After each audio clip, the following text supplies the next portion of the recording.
Hi guys, this is Miss Drury, and I'm going to read the last chapter of Ramona Quimby, age 8 for you. It's called Rainy Sunday. Rainy Sunday afternoons in November were always dismal, but Ramona felt this Sunday was the most dismal of all. She pressed her nose against the living room window, watching the ceaseless rain pelting down as bare black branches clawed at the electric wires in front of the house. Even lunch, leftovers Mrs. Quimby had wanted to clear out of the refrigerator, had been dreary, but her parents, who seemed tired or discouraged or both, having little to say, and Beezus's mysteriously moody. Ramona longed for sunshine, sidewalks dry enough for roller skating, a smiling, happy family. Ramona, you haven't cleaned up your room this weekend, said Mrs. Quimby, who was sitting on the couch, sorting through a stack of bills. And don't press your nose against the window. It leaves a smudge. Ramona felt as if everything she did was wrong. The whole family seemed cross today, even Picky, who meowed at the front door. With a sigh, Mrs. Quimby got up to let him out. Beezus, carrying a towel and shampoo, stalked through the living room into the kitchen, where she began to wash her hair at the sink. Mr. Quimby, studying at the dining room table as usual, made his pencil scratch angrily across a pad of paper. The television set sat blank and mute, and in the fireplace a log sullenly refused to burn. Mrs. Quimby sat down and then got up again as Picky, indignant at the wet world outdoors, yowled to come in. Ramona, clean up your room, she ordered as she let the cat and a gust of cold air into the house. Beezus hasn't cleaned up her room. Ramona could not resist pointing this omission out to her mother. I'm not talking about Beezus, said Mrs. Quimby. I'm talking about you. Still, Ramona did not move from the window. Cleaning up her room seemed such a boring thing to do. No fun at all on a rainy afternoon. She thought vaguely of all the exciting things she would like to do. Learn to twirl a lariat, play a musical saw, flip around and over bars in a gymnastic competition while crowds cheered. Ramona, clean up your room, Mrs. Quimby raised her voice. Well, you don't have to yell at me. Ramona's feelings were hurt by the tone of her mother's voice. The log in the fireplace settled, sending a puff of smoke into the living room. Then do it, snapped Mrs. Quimby. Your room is a disaster area. Mr. Quimby threw down his pencil. Young lady, you do what your mother says, and you do it now. She shouldn't have to tell you 3 times. Well, all right, but you don't have to be so cross, said Ramona. To herself, she thought, nag. So, sulkily, Ramona took her hurt feelings off to her room, where she pulled a week's collection of dirty socks from under her bed. On her way to the bathroom hamper, she looked down the hall and saw her sister standing in the living room, rubbing her hair with a towel. Mother, I think you're mean, said Beezus from under the towel. Ramona stopped to listen. I don't care how mean you think I am, answered Mrs. Quimby. You are not going to go, and that is that. But all the other girls are going, protested Beezus. I don't care if they are, said Mrs. Quimby. You are not. Ramona heard the sound of a pencil being slammed on the table and her father saying, Your mother is right. Now would you kindly give me a little peace and quiet so I can get on with my work? Beezus flounced past Ramona into her room and slammed the door. Sobs were heard, loud, angry sobs. Where can't she go? Ramona wondered as she dumped her socks into the hamper. Then, because she'd been so good about picking up her room, Ramona returned to the living room, where Picky, as cross and bored as the rest of the family, was once again meowing at the front door. Where can't Beezus go? She asked. Mrs. Quimby opened the front door, and when Picky hesitated, vexed by the cold wind that swept into the room, assisted him out with her toe. She can't sleep over at Mary Jane's house with a bunch of girls from her class. A year ago, Ramona would have agreed with her mother so that her mother would love her more than Beezus. But this year she knew that she too might want to spend the night at someone's house Sunday. Why can't Beezus sleep at Mary Jane's? She asked. Because she comes home exhausted and grouchy. Mrs. Quimby stood by the door waiting. Picky's yowl was twisted by the wind, and when she opened the door, another cold gust swept through the house. With the price of fuel oil being what it is, we can't afford to let the cat out, remarked Mr. Quimby. Would you like to take the responsibility if I don't let him out? Asked Mrs. Quimby, before she continued with her answer to Ramona. There are 4 people in the family, and she has no right to make the whole day disagreeable for the rest of us because she's been up half the night giggling with a bunch of silly girls. Besides, a growing girl needs her rest. Ramona silently agreed with her mother about Beezus' coming home cross after such a party. At the same time, she wanted to make things easier for herself when she was in junior high school. Maybe this time she would go to sleep earlier, she suggested. Fat chance, said Mrs. Quimby, who rarely spoke so rudely. And furthermore, Ramona, Mrs. Kemp did not come right out and say so, but she did drop a hint that you're not playing as nicely with Willa Jean as you might. Ramona heaved a sigh that seemed to come from the soles of her feet. In the bedroom, Beezus, who had run out of real sobs, was working hard to force out fake sobs to show her parents how mean they were to her. Mrs. Quimby ignored the sighs and the sobs and continued, Ramona, you know that getting along with the Kemps is your job in this family. I've told you that before.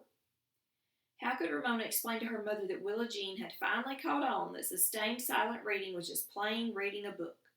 For a while, Willa Jean wanted Ramona to read aloud a few boring books the Kemps owned, the sort of books people who did not know anything about children so often gave them. Willa Jean listened to them several times, grew bored, and now insisted on playing beauty shop. Ramona did not want her fingernails painted by Willa Jean, and she knew she would be blamed if Willa Jean spilled nail polish. Instead of Mrs. Kemp's taking care of Ramona, Ramona was taking care of Willa Jean. Ramona looked at the carpet, sighed again, and said, I try. She felt sorry for herself, misunderstood and unappreciated. Nobody in the whole world understood how hard it was to go to the Kemp's house after school when she did not have a bicycle. Mrs. Quimby relented. I know it isn't easy, she said with a half smile, but don't give up. She gathered up the bills and checkbook and went into the kitchen where she began to write checks at the kitchen table. Ramona wandered into the dining room to seek comfort from her father. She laid her cheek against the sleeve of his plaid shirt and asked, Daddy, what are you studying? Once again, Mr. Quimby threw down his pencil. I am studying the cognitive processes of children, he answered. Ramona raised her head to look at him. What does that mean? She asked. How kids think, her father told her. Ramona did not like the sound of this subject at all. Why are you studying that? She demanded. Some things should be private, and how children thought was one of them. She did not like the idea of grown-ups snooping around in thick books trying to find out. That's exactly what I've been asking myself. Mr. Quimby was serious. Why am I studying this stuff when we have bills to pay? Well, I don't think you should, said Ramona. It's none of your business how kids think. And then she quickly added, because she did not want her father to drop out of school and be a checker again. There are lots of other things you could study. Things like fruit flies. Mr. Quimby smiled at Ramona and rumpled her hair. I doubt if anyone could figure out how you think, he said, which made Ramona feel better, as if her secret thoughts were still safe. Mr. Quimby sat gnawing his pencil and staring out the window at the rain. Beezus, who had run out of fake sobs, emerged from her room, red-eyed and damp-haired, to stalk about the house, not speaking to anyone. Ramona flopped down on the couch. She hated rainy Sundays, especially this one, and longed for Monday when she could escape to school. The Quimby's house seemed to have grown smaller during the day until it was no longer big enough to hold her family and all its problems. She tried not to think of the half-overheard conversations of her parents after the girls had gone to bed, grown-up talk that Ramona understood just enough to know her parents were concerned about their future. Ramona had deep, secret worries of her own. She worried that her father might accidentally be locked in the frozen food warehouse where it was so cold it sometimes snowed indoors. What if he was filling a big order and the men who were lucky enough to get small orders to fill left work ahead of him and forgot and locked the warehouse, and he couldn't get out and he froze to death? Of course that wouldn't happen. But it might, insisted a tiny voice in the back of her mind. Don't be silly, she told the little voice. Yes, but, began the little voice, and despite the worry that would not go away, Ramona wanted her father to go on working so he could stay in school and someday get a job he liked. While Ramona worried, the house was silent except for the sound of rain and the scratch of her father's pencil. The smoking log settled in the fireplace, sending up a few feeble sparks. The day grew darker. Ramona was beginning to feel hungry, but there was no comfortable bustle of cooking in the kitchen. Suddenly, Mr. Quimby slammed his book shut, threw down his pencil so hard it bounced onto the floor. Ramona sat up. Now what was wrong? Come on, everybody, said her father.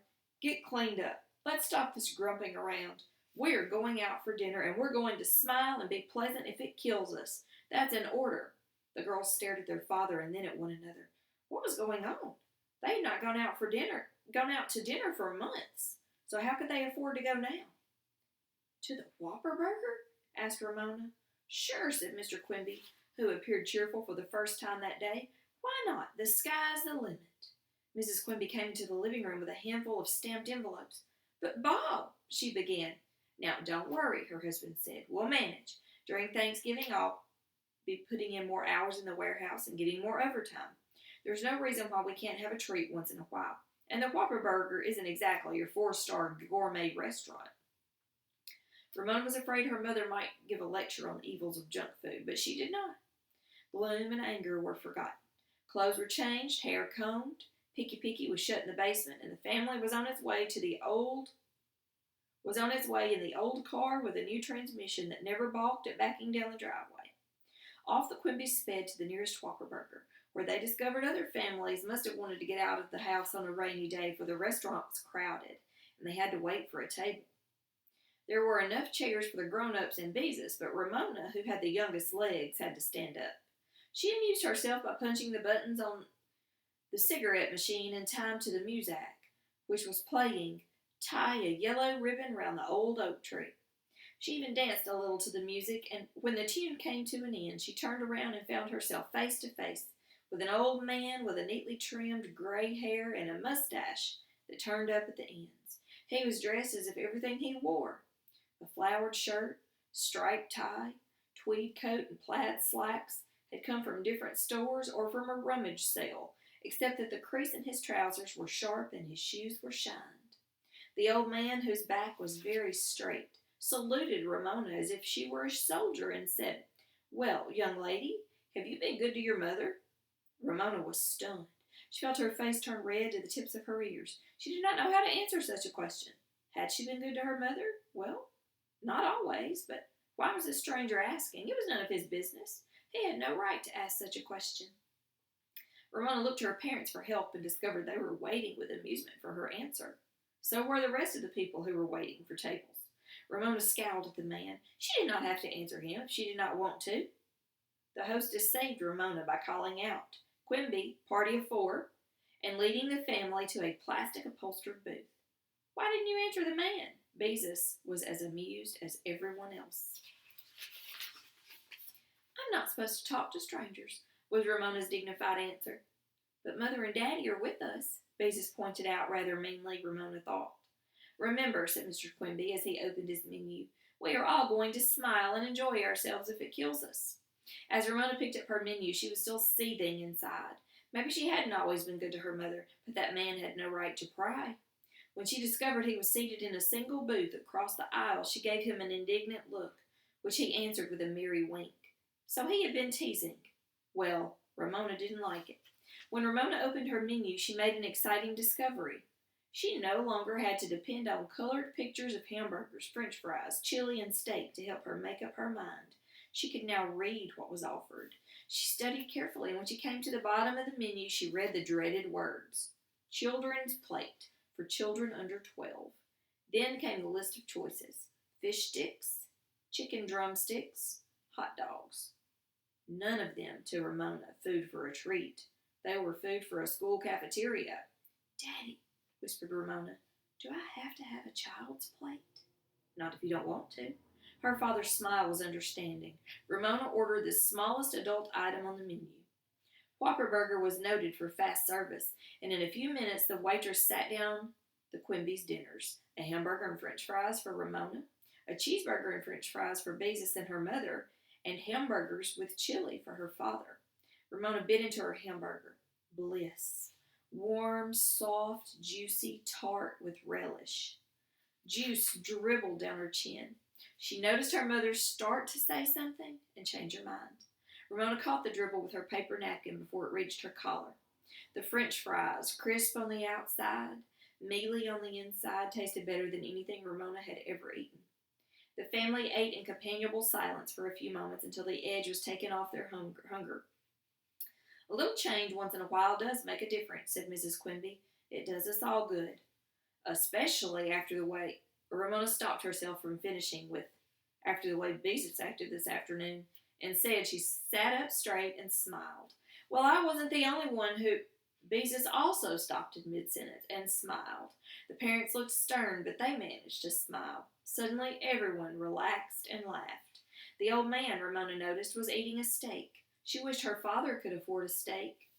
As much as she enjoyed her hamburger, Ramona was unable to finish. It was too much. She was happy when her mother did not say, "Someone's eyes are bigger than her stomach." Her father, without commenting on the unfinished hamburger, included her in the orders of apple pie with hot cinnamon sauce and ice cream. Ramona ate what she could, and after watching the ice cream melt into the cinnamon sauce, she glanced over at the old man who was having a serious discussion with the waitress. She seemed surprised and upset about something. The music, conversation of other customers, and rattle of dishes made eavesdropping impossible. The waitress left. Ramona saw her speak to the manager, who listened and then nodded. For a moment, Ramona thought the man might not have had enough money to pay for the steak he had eaten.